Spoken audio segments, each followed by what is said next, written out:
आखिर जब संविधान बना और अपने पूर्ण रूप में आया तो कई विशेषताओं से परिपूर्ण होकर के आया, और यदि हम इनके कुछ विशेषताओं की ओर ध्यान दें तो वाकई में संविधान एक अपने आप में बहुत ही महत्वपूर्ण तथ्यों से भरा हुआ है, और ये विशेषताएं इसको सभी से अग्रसर उच्च बनाती हैं। क्या है विशेषताएं, देखते हैं। पहला कहा गया कि भारत का संविधान सबसे बड़ा और लिखित संविधान, इतना विस्तृत किया गया कि दुनिया में सबसे बड़ा संविधान भारत का है। दो चीजें इसमें जोड़ी गई, वो है एक तो लिखित संविधान। लिखित संविधान और अलिखित को भी समझ लेना यहां पर आवश्यक है। क्या हमारे भारत का लिखित संविधान है और बाकी का अलिखित है? तो पहले हम समझते हैं लिखित संविधान क्या होता है। लिखित संविधान वह संविधान जिसको लिखने के बाद कोई भी संशोधन की आवश्यकता लगती है तो वो पार्लियामेंट में जाता है, विचार विमर्श होता है संविधान सभा के द्वारा, और वो संविधान सभा अपने बहुमत के आधार पर उस संशोधन को करने का कार्य करती है। अलिखित में क्या होता है? अलिखित में वहां के प्रधान, वहां का राजा जब चाहे तब संशोधन कर सकता है। उसे लगता है ये गलत है, लिखा खुद ही ने है, बनाया खुद के पैतृक लोगों ने है, लेकिन उन पैतृक लोगों का जो लिखित संविधान था उसमें संशोधन कर दिया गया। किसने? खुद उनके राजा ने। जबकि हमारे संविधान में संशोधन तो है, लेकिन किसके माध्यम से? संविधान सभा के माध्यम से। अलिखित में संविधान सभा नहीं होती है, और इसीलिए उस संविधान को अलिखित संविधान की श्रेणी में माना गया। दे रखा है लिखित संविधान। संविधान किसी देश की शासन व्यवस्था को चलाने का एक संगठित, सुव्यवस्थित, सुनियोजित और सीमित दस्तावेज होता है। इसके द्वारा उस देश की राजनीतिक व्यवस्था, न्याय व्यवस्था आदि का परिपालन होता है। लिखित संविधान का निर्माण जनता के द्वारा चुने गए प्रतिनिधियों के द्वारा गठित संविधान सभा के द्वारा होता है। किसके द्वारा होता है? वहां की संविधान सभा के द्वारा। अलिखित संविधान भी वास्तव में लिखित संविधान ही होता है, किंतु इसको अलिखित संविधान कहने की अलग वजह है। वो अलग वजह क्या है? इस तरह के संविधान का निर्माण पीढ़ियों की परंपराओं के द्वारा होता है और इसके सृजन की प्रक्रिया सतत चलती रहती है। जब परिस्थितियां और समय की जरूरत हुई तो एक नया विधान बना लिया जाता है, यानी संशोधन आसान है, बहुत आसानी से इसको संशोधित किया जा सकता है। अलिखित संविधान के लिए किसी संविधान निर्माता सभा का गठन नहीं किया जाता, बल्कि यह जनता के प्रतिनिधियों के द्वारा ही बना लिए जाते हैं। जैसे ब्रिटेन का संविधान। ब्रिटिश गवर्नमेंट क्या करती है? कहीं उन्हें संशोधन की आवश्यकता लगती, उसको संशोधित अपने हिसाब से कर लेती है। अमेरिका में ऐसा नहीं है। लिखित संविधान अमेरिका से लिया गया, अलिखित छोड़ दिया गया। ब्रिटेन की कुछ प्रणाली अच्छी थी, प्रधानमंत्री प्रणाली अच्छी थी, वो ब्रिटेन से ली गई, यानी अच्छाइयों को ग्रहण किया गया, बुराइयों को छोड़ दिया गया। किस प्रकार? जिस प्रकार जो है कि हंस दूध को ग्रहण कर लेता है और पानी को छोड़ देता है, उसी प्रकार हमारी संविधान सभा के जो संविधान निर्मात्री सदस्य थे उन्होंने निचोड़ लिया, अच्छाई को ग्रहण किया, क्या अच्छा हो सकता है उस पर विचार विमर्श किया और उसी को संविधान के अंतर्गत लिया गया। अगला कहता है भारत संविधान प्रभुत्व संपन्न लोकतंत्रात्मक पथ निरपेक्ष समाज एवं गणराज्य की स्थापना करने वाला है। यानी क्या मतलब है? संविधान प्रभु संपन्न है, यानी कोई भी विदेशी इस पर हस्तक्षेप नहीं करेगा। लोकतंत्रात्मक है, लोगों की सरकार है, लोग अपने राज्य का चयन करेंगे। पंथ निरपेक्ष है, यहाँ निवास करने वाली भारत की जनता चाहे जिस धर्म जिस भगवान को माने वो उसके लिए स्वतंत्र है, अपनी पूजा पाठ अपनी गतिविधियों को चला सकते हैं, लेकिन वो देश विरोधी नहीं होना चाहिए, राष्ट्र विरोधी नहीं होना चाहिए। उन्हें स्वतंत्रता तो है धर्म की, अपने धर्म के अनुसरण करने की, लेकिन वो राष्ट्र के लिए नुकसान यदि होगा तो उसे फिर माफ नहीं किया जाएगा। चलिए, समाजवादी और गणराज्य की स्थापना करने वाला हमारा संविधान है। अगला है संसदीय सरकार की स्थापना। हमारा संविधान संसदीय कार्यप्रणाली को बनाता है, निरूपित करता है। इसमें कुछ मूल अधिकारों का समावेश किया गया। प्रारंभिक समय में इनकी संख्या 7 थी, बाद में कुछ संशोधन की आवश्यकता लगी तो उन्हें परिवर्तित कर दिया गया और इसी को कहा जाता है लचीला या कठोर संविधान, जो आगे हम पढ़ेंगे। तो यहाँ पर जो आपके मूल अधिकार हैं वो कौन कौन से हैं? समानता का अधिकार या समता का अधिकार भी जिसे कहते हैं। अब ये जो मूल आपके अधिकार हैं इनके अनुच्छेद पूछे जाते हैं कि मूल अधिकार में समानता का अधिकार किस अनुच्छेद में दिया गया। तो ये याद रखने वाली बात है। समानता का अधिकार अनुच्छेद 14 से 18 तक है। ये एग्जाम में पूछा जाता, तो इतना ध्यान रखना है कि 14 से 18 तक समानता का अधिकार। अब उसमें जो है कि अनुच्छेद पूछा है, किस अनुच्छेद में कौन सा अधिकार मिलता है। तो यदि आपको अनुच्छेद याद होगा तो आप उसका सही आंसर लगा सकते हैं। अब इनको याद करने का तरीका क्या? तो सीधा सीधा है कि जो आपके मूल अधिकार मिलते हैं वो मिलते हैं 12 से 35 तक के अनुच्छेद के अंतर्गत, एक साथ उनको रखा गया। ऐसा नहीं कि एक अनुच्छेद में समानता का अधिकार दे दिया, एक के बाद सीधे 30वें नंबर पे पहुंचे और वहां पर कोई अधिकार दे दिया। उनको एक साथ दिया गया तो आसानी रहेगी किसी भी एग्जाम के लिए उन डेटा को याद रखने की। में समता या समानता का अधिकार कितने अनुच्छेद में है? अनुच्छेद नंबर 14 से 18 तक इसमें इंक्लूड किया गया। दूसरा आता है स्वतंत्रता का अधिकार। भारत में रहने वाला व्यक्ति स्वतंत्र है। इसका मतलब ये नहीं है कि आप लठ लेकर के बाहर निकल जाओ रोड पे, मैं तो स्वतंत्र हूं भैया, अब कुछ नहीं करेगा, तो फिर पुलिस वाले भी स्वतंत्र हैं। स्वतंत्रता का गलत यूज नहीं करें। स्वतंत्रता आपको रहने की स्वतंत्रता है, खाने की स्वतंत्रता है, घूमने फिरने की स्वतंत्रता है, लेकिन अपनी सीमाओं में उसके भी कुछ नियम हैं। स्वतंत्रता का मतलब ये नहीं है कि आप हमारे प्रधानमंत्री को गाली देने लग जाएं, अपने देश के उच्च सर्वोच्च पद पर आसीन लोगों को गाली देने लग जाए, आप एक डीएम को गाली देने लग जाए। स्वतंत्रता का मूल समावेश इस बात से है कि आप अपने कर्तव्यों का निर्वहन करते हुए मूल अधिकारों का प्रयोग करें। आपको बिना कोई अकारण बंदी नहीं बना सकता, आपके ऊपर कोई कार्रवाई नहीं कर सकता। ये स्वतंत्रता है। एक सच्ची स्वतंत्रता हमें मिली है, उसका सही उपयोग भी हमें करना चाहिए। स्वतंत्रता का अधिकार दिया गया 19 से 22वें अनुच्छेद, यानी 19 से तो 22 तक स्वतंत्रता के पूरे डिटेल डिस्कस किए गए हैं। हम आगे इनके पूरे डिटेल भी कि कौन कौन से अनुच्छेद में क्या क्या स्वतंत्रता आपको मिलती है उसके बारे में भी डिस्कस करेंगे। अभी सिर्फ आप उनके अनुच्छेद नंबरों को ध्यान रखें कि किस अनुच्छेद में कौन सा मूल अधिकार दिया गया।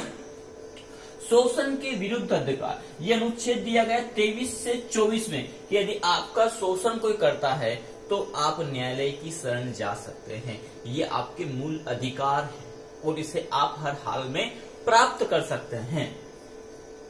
धार्मिक स्वतंत्रता का अधिकार, आप चाहे किसी भी धर्म को माने, इसके लिए आप स्वतंत्र है। आपको बाध्य नहीं किया जाएगा कि आप भारत में रह रहे तो इसी धर्म को मानेंगे, इसी जाति में, इसी व्यवसाय में रहेंगे। ये आपको मिलता है आपके मूल अधिकार के अंतर्गत। और धार्मिक स्वतंत्रता का अधिकार मिलता है आपको 25 से 28, अनुच्छेद नंबर 25 से 28। यदि क्वेश्चन पूछा जाता है कि धार्मिक स्वतंत्रता का अधिकार का वर्णन किस अनुच्छेद में मिलता है, या फिर अनुच्छेद में किस का मिलता है, 28वें अनुच्छेद के अंतर्गत आपको कौन सा मूल अधिकार प्राप्त होता है, ऑप्शन दिए जाएंगे। स्वतंत्रता का अधिकार, समता का अधिकार, शोषण के विरुद्ध अधिकार, धार्मिक, तो आप कहेंगे धार्मिक स्वतंत्रता का अधिकार, अनुच्छेद नंबर 25 से 28। अगला, संस्कृति और शिक्षा संबंधी अधिकार। भारत में रहकर के आप शिक्षित हो सकते हैं, लेकिन सही शिक्षा मिले वो बहुत जरूरी है। आप गलत शिक्षा का अध्ययन करते हैं, आप कहेंगे कि भैया हम तो जो है कि आतंकवाद की शिक्षा लेते हैं, वो भी तो एक शिक्षा ही है। तो शिक्षा और शिक्षा, सुशिक्षा में अंतर है। आपको आतंकवाद की शिक्षा देने और लेने का अधिकार प्राप्त नहीं है, आपको सही शिक्षा लेने का अधिकार है। तो संस्कृति और शिक्षा संबंधी अधिकार आपको मिलते हैं अनुच्छेद 29 से 30। इसके बाद संवैधानिक अधिकार, और संवैधानिक अधिकार मिलता है आपको 32। एक और अधिकार था जिसे अब समाप्त कर दिया, वो है संपत्ति रखने का अधिकार। अब देखिए गलत यूज हुआ, संपत्ति रखने का अधिकार दिया गया तो बोले कितनी, बोले जितनी होगी उतनी हम रखेंगे, तो उसका गलत यूज किया गया। कहीं से हड़पी गई और उसको रखी गई, बोले कि इसको भी हम अपने पास रख सकते हैं। कहीं पर सरकार की जमीनें थी, सरकार ने अपनी जमीन पर अपना बेस बनाया था, लेकिन उस पर ध्यान नहीं दिया गया, तो लोगों ने उसको अपने अंदर में लिया, बोले हमें अधिकार प्राप्त है। बोले कौन सा, संपत्ति का अधिकार। और भी कई प्रकार की बातें आई और इसके कारण संपत्ति के अधिकार को खत्म कर दिया गया। तो अब आपके मूल अधिकार बचे हैं 1 से 6 तक के, और ये जाते हैं 14 से 32 तक। 35 से घट करके अब आ गए आपके 32 तक। कुछ अधिकार आपके समाप्त हो गए।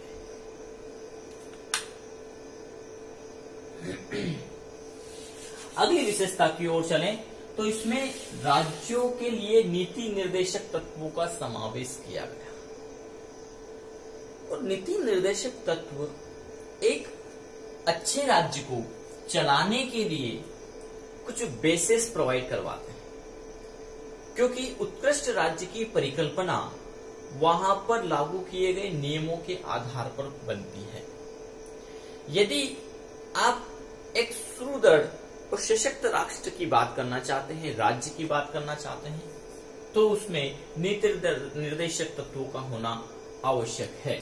35 तक आ जाते हैं आपके मूल अधिकार, और अब चलता है बारी उसी के आगे 36 से 51 तक की। यानी पहली चीज में तो आपने ये रख लिया कि यहां से तो यहां तक ये हो गए आपके मूल अधिकार, और 36 से 51 तक हो गए आपके नीति निर्देशक तत्व। 2 क्वेश्चन यहाँ पर खत्म हो जाते हैं। अब सिर्फ आपको नीति निर्देशक तत्वों में उन डिटेल पर जाना है कि अनुच्छेद नंबर 36 में कौन सा है, 37 में कौन सा है, 38 में कौन सा है, 39 में कौन सा है, तो वो आपको यहाँ पर ध्यान रखना है। तो ये क्वेश्चन एक यहाँ पर रख मिल जाता है। एक छोटी से छोटी एग्जाम्स में, बेसिक सी एग्जाम्स में ये पूछ लिया था। वो सबसे बड़ी समस्या होती है स्टूडेंट को कि कौन सा अनुच्छेद में क्या चीजें दी गई है। ठीक है, तो बेसिक से याद रखें कि इन अनुच्छेद, अब यदि राष्ट्रपति प्रणाली को पूछ लिया गया कि 35 में क्या राष्ट्र प्रणाली दी गई है, या ऑप्शन दिया गया है 3 ऑप्शन जिसमें 12 से 35 तक है, और एक राष्ट्रपति वाला है, 75 वाला है, 76 वाला है, प्रधानमंत्री का है, कानून व्यवस्था का है, तो आप ये देख लीजिए कि 12 से 35 तक में तो है ही नहीं, क्योंकि ये तो निर्धारित किसके लिए कर दिया गया, मूल अधिकार के लिए। फिर आ जाते हैं 36 से 51, यानी सीधे सीधे आप उसको काउंट करें कि 12 से 51 तक ये नहीं है, 12 से 51 तक में मूल अधिकार और नीति निर्देशक तत्व है, तो आसान हो जाएगा। चलिए आगे बढ़ते हैं। हमारे संविधान में लचीलेपन और कठोरता का समावेश किया गया, यानी कठोरता, कुछ चीजें ऐसी हैं जिन्हें नहीं बदला जा सकता, ये मूल आत्मा है उसकी। न्यायिक प्रणाली को यदि बदल दिया तो कैसे रहेगा भारत का व्यक्ति, उसे न्याय नहीं मिल पाएगा।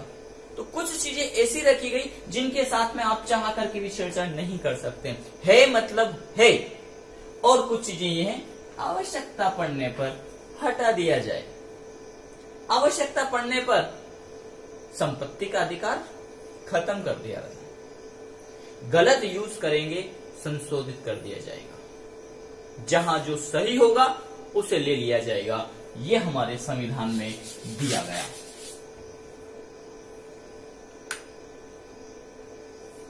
अगला है, हिंदुस्तान के संविधान में वयस्क को मत देने का अधिकार है, और मताधिकार एक अच्छी कार्यप्रणाली है, संगठित कार्यप्रणाली है। नहीं तो लोग कहेंगे कि भैया इसको प्रधानमंत्री बना दो, और फिर तानाशाही शासन चलने लगता। क्यों?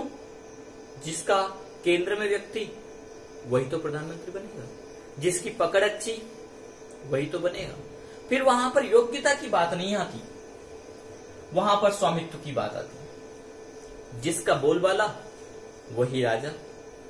इसलिए संविधान में संविधान बनाने वाले लोगों ने ये देख लिया कि आगे आने वाले समय में कौन राजा होगा, कौन प्रधान होगा, और उसके लिए उन्होंने एक प्रधानमंत्री का ही नहीं, पूरी प्रणाली में मताधिकार का ऑप्शन दिया कि आप अपने क्षेत्र के कार्यप्रणाली को आप खुद चयन करेंगे, कौन कार्यकर्ता होगा, कौन नेतृत्व करेगा, उस नेतृत्वकर्ता का चयन आप करेंगे।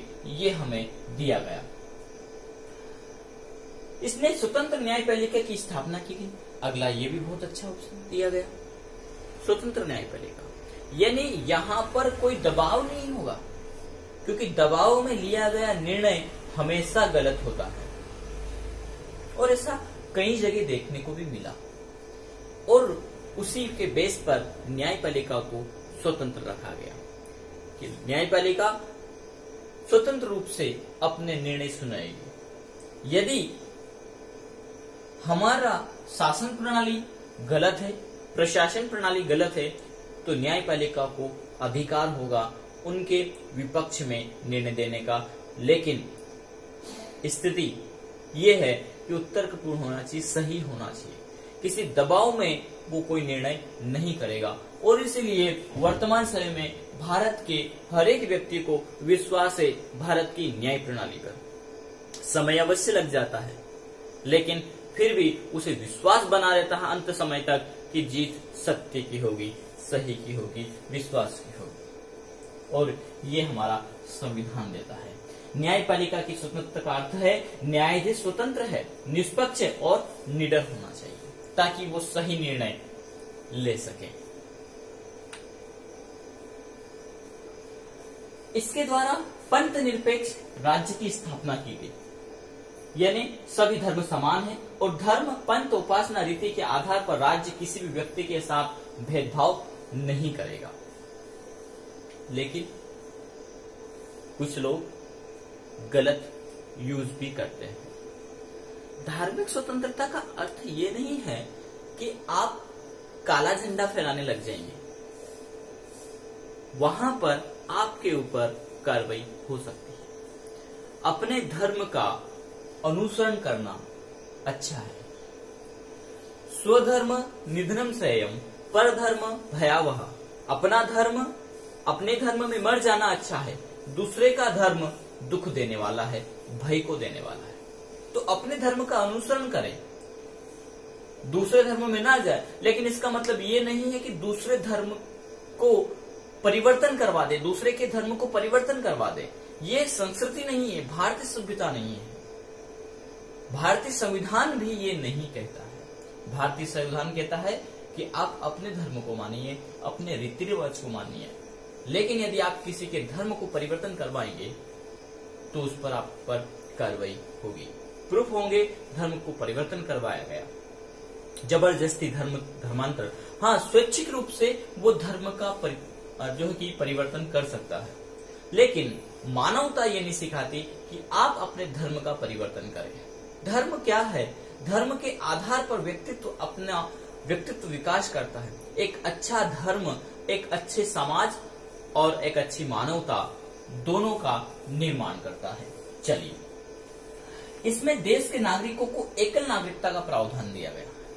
कुछ देश है जहां पर आप 2 देश की नागरिकता रख सकते हैं, लेकिन हमारा भारत सिंगल नागरिकता, सिंगल सिटीजन की परमिशन देता है। आप यदि भारत के नागरिक हैं और आप कहीं और की नागरिकता लेना चाहते हैं तो पहले आपको भारत की नागरिकता से त्याग पत्र देना पड़ेगा। यानी आप एक साथ 2 देश की नागरिकता नहीं रख सकते। आप भारत के नागरिक हैं तो भारत के साथ ही आपको जुड़ना है। इसमें सभी नागरिकों के लिए मूल कर्तव्यों को समावेश भी किया गया।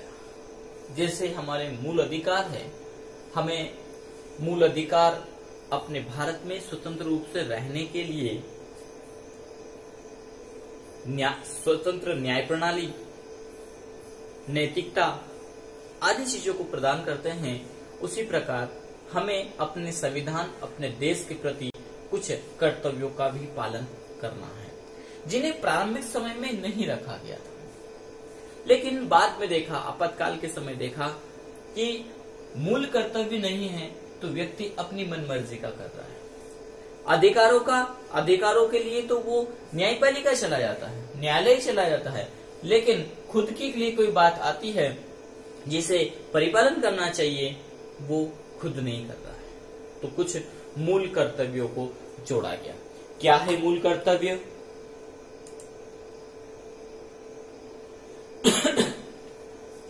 मूल कर्तव्यों में यदि हम इन मूल कर्तव्यों की बात करें तो संविधान में जो मूल कर्तव्य जोड़े गए, यदि हर भारतीय इन मूल कर्तव्यों का पालन करे तो जो आज दंगे, फसाद, विवाद, धार्मिक शोषण, धार्मिकता, अधार्मिकता, वाद विवाद, ये सब खत्म हो जाएंगे, क्योंकि इतने अच्छे कर्तव्य हैं, लेकिन हम भारतीय उनका भी गलत यूज करते हैं। हर भारतीय का कर्तव्य है कि वो अपने मूल कर्तव्यों को बनाए रखें, और मूल कर्तव्यों को यदि आप बनाए रखेंगे तो आपके मूल अधिकार भी बने रहेंगे। चलिए देखते हैं क्या है मूल कर्तव्य। मूल कर्तव्य के बारे में कहा कि पहले संविधान में नहीं थे, इन्हें संविधान के 42वें संशोधन के अंतर्गत जोड़ा गया। ये क्वेश्चन आपसे पूछा जा सकता है, किस संशोधन के अंतर्गत मूल कर्तव्यों को जोड़ा गया? तो ध्यान रखिएगा 42 आप ऐसा रूटीन बना सकते हैं, 2-3 बार आप बोलेंगे तो आपको वैसे याद हो जाएगा। कब बनाया गया? तो 1976 में इसको जोड़ा गया। यह स्वर्ण सिंह समिति की सिफारिश पर आंतरिक आपातकाल की जरूरत एवं आवश्यकताओं को पूरा करने के लिए लाया गया। इसके अनुसार भारत के प्रत्येक नागरिकता का कर्तव्य होगा कि इन कर्तव्यों का पालन करें, प्रत्येक भारतीय का। अब वो भारतीय में महिला पुरुष नहीं आते, धर्म वाले नहीं आते, उसमें सब कुछ आवे, चाहे वो किसी धर्म, जाति, संकाय को मान्य लोग हैं, वाले लोग हैं, उन्हें अपने मूल कर्तव्यों का पालन करना होगा। उसमें कौन सा? क संविधान का पालन करें और उसके आदर्शों, संस्थाओं, राष्ट्र ध्वज और राष्ट्रगान का आदर करें। जब आपका राष्ट्र ध्वज लहरा रहा हो तब गर्व के साथ में रहें, लेकिन यदि कहीं पर गिरा पड़ा है तो उस राष्ट्र ध्वज, आपका कर्तव्य है कि उस झंडे को उठाएं, अपने हाथों में रखें, उसे गिरना न दें, उसका अपमान नहीं करें। यदि आपने अपने टेबल में, कक्ष में कहीं रख रखा है तो झंडे की ओर पैर लगा करके नहीं बैठें, ऐसा करने पर आप दोषी पाए जाएंगे। आप अपने झंडे को गलत तरीके से नहीं रखें, जो उसका सही तरीका है उसी आधार पर होना चाहिए। नहीं तो मालूम पड़ा कि आपने अपना झंडा ही उल्टा फहरा दिया, बोले 3 रंग कहीं से भी स्टार्ट कर दो, तो ये भी आपको ध्यान रखना है, जिससे समानता बनी रहेगी। असमानता उत्पन्न नहीं होगा कि उल्टा सीधा कहीं कैसे भी लग दिया। तो ये भी आपका कर्तव्य है, एक अच्छे नागरिक का कर्तव्य है। आदर्शों संस्थाओं यानी जो भी सरकारी संस्थाएं हैं, जब भी जन आंदोलन होता है तो उन जन आंदोलन को करने वाले लोग कहीं ना कहीं जा करके आंदोलन को पूरा कहाँ करते हैं? सरकारी ऑफिसों पर, सरकारी बसों पर, सरकारी संसाधनों पर। ये कहाँ का मूल कर्तव्य है? आप अपने देश की संपत्ति की रक्षा नहीं कर सकते, आप किस प्रकार के भारतीय हैं? कुछ राज्यों की सरकार ने इस पर कड़े कदम उठाए और उठाना भी चाहिए। क्यों उठाए? आदर्शों और संस्थाओं का आदर भी करना, उनको संभाल के भी रखना है। स्वतंत्रता के लिए हमारे राष्ट्रीय आंदोलन प्रेरित करने वाले उच्च आदर्शों को हृदय में संजोकर उनका पालन करें। आप जो है कि आंदोलन करें, राष्ट्रीय आंदोलन करें, लेकिन ये बात भी ध्यान रखना है कि हमारे कुछ मूल कर्तव्य हैं जिन्हें हमें पालन करना होगा। भारत की प्रभुता, एकता व अखंडता की रक्षा करें और उसे अक्षुण्ण बनाए रखें। देश की रक्षा करें एवं आह्वान किए जाने पर राष्ट्र की सेवा करें। अगला है, भारत के सभी लोग समरसता, सम्मान, भ्रातृत्व की भावना का निर्माण करें। सब भाईचारे से रहें। यदि सब भाईचारे से रहते हैं तो फिर दंगे कहां होते हैं, फसाद कहां होती है? हमने जो कहा, जो लिखा है, उस पर यदि अमल करे प्रत्येक भारतीय, तो प्रशासन, पुलिस प्रशासन, न्यायालय, इनकी आवश्यकता नहीं रहेगी। लेकिन इन कर्तव्यों को पालन करने की बात तो बहुत दूर है। अधिकांशतः लोग इन कर्तव्यों को पढ़ते भी नहीं है। मूल अधिकारों को तो बड़ा पढ़ लेते हैं, मूल कर्तव्यों की ओर ध्यान ही नहीं देते। तो हमारे मूल कर्तव्यों को भी हमें संजो के रखना है। धर्म, भाषा, प्रदेश या वर्ग के भेदभाव पर आधारित न हो, उन सभी प्रथाओं का त्याग करें जो महिलाओं के सम्मान के विरुद्ध है। किसके? धर्म, भाषा और प्रदेश। क्योंकि यदि प्रदेश में भी ऐसी स्थिति बनेगी तो एक दूसरे से प्रदेश में भी जो है कि विवाद स्पष्ट कहीं ना कहीं फलीभूत होंगे, बढ़ेंगे। इसलिए प्रदेश स्तर पर भी उन पर भेदभाव नहीं करना। साथ ही साथ एक और क्या चीज दी? महिलाओं के सम्मान के विरुद्ध वो कार्य भी न करें। ये हमारे कुछ मूल कर्तव्य।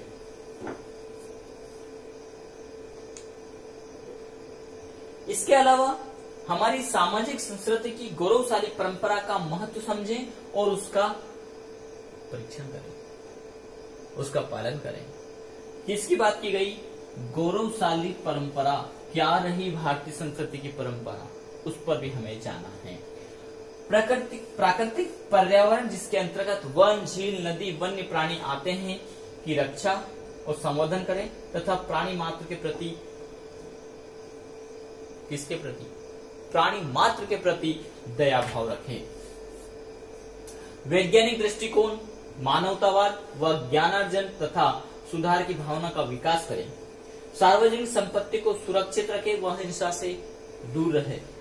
व्यक्तिगत और सामूहिक गतिविधियों के सभी क्षेत्रों सतत उत्कर्ष की ओर बढ़ाने का प्रयास करें, जिससे राष्ट्र प्रगति करते हुए प्रयत्न और उपलब्धि की नई ऊंचाइयों को छू ले। यदि आप माता पिता या संरक्षक हैं तो 6 वर्ष से 14 वर्ष आयु वाले अपने प्रतिपाल्य बच्चे को शिक्षा के अवसर प्रदान करें। ये 86 संविधान संशोधन 2002 के द्वारा जोड़ा गया। यानी ये भी आपका एक मूल कर्तव्य है कि आप अपने बच्चों का सही परवरिश करें। आप ऐसा नहीं बच्चे का जन्म दे करके उसको छोड़ दिया, जा रहा है जिंदगी में जा रहा है। क्यों? क्योंकि यदि आपने उसका सही पालन नहीं किया, उसको उचित संस्कार नहीं दिए गए, तो वो कहीं ना कहीं समाज, मानव, देश का विरोधी बनेगा। और ऐसा हुआ, जब संस्कार नहीं मिलते हैं तो वो कहीं ना कहीं गलत रास्ते पर पहुंच जाता है, वो कहीं ना कहीं आतंकवाद की श्रेणी में आता है और एक आतंकवादी बन जाता है। तो समाज का, हर व्यक्ति का ये कर्तव्य है कि वो आने वाली जनरेशन को उचित संस्कार दें।